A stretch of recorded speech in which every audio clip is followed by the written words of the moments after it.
If you have an olive undertone, chances are you've tried neutral foundation and somehow it still turns peach or orange or weirdly gray.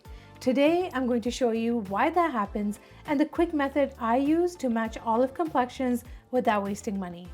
A quick note though, undertones are a spectrum and lighting can lie.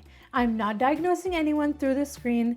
This is a working makeup artist method for olive leaning skin based on what I see in real faces and what consistently fixes the mismatch.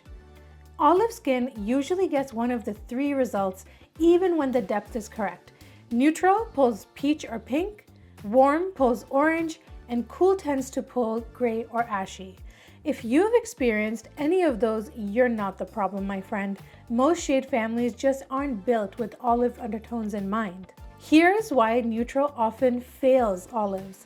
Most brands use neutral to mean an in-between warm and cool shade, but a lot of neutral shades are actually peach-based. They balance warm and cool by adding a bit of red.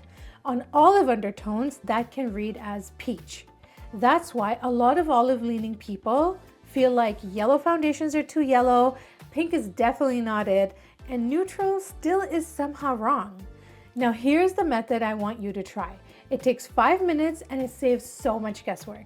Step 1, I want you to pick 3 shades. One that you normally buy, one slightly warmer, and one that's more neutral or olive leaning if you have it.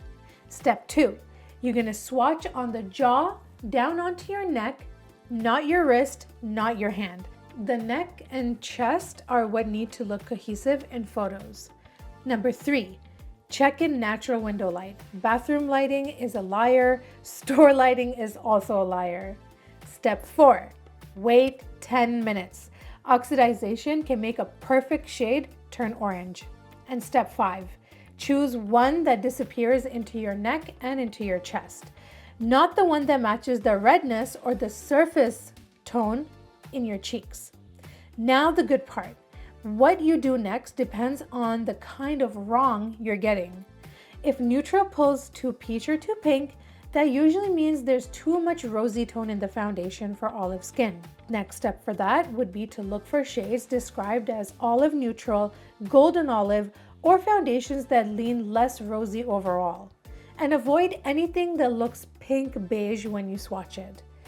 If your foundation is pulling more orange, that usually means that it's too warm or too strong in undertone. This is where a lot of olives are more muted than they realize. So instead of going cooler, sometimes you just need a base that's less saturated, less juicy in color. If it looks gray, ashy, or flat, that can happen if you went too cool or too muted in your skin. In that case, you don't need to jump straight to yellow.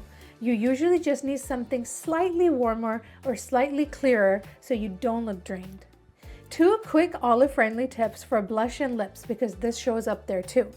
If peach blush turns orange on you, try mauves, berries, or plums. They often look way more natural on olive undertones, especially cooler or muted olives.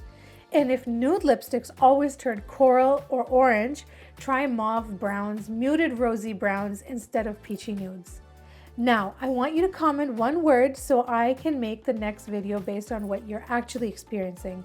Peach, orange, or gray.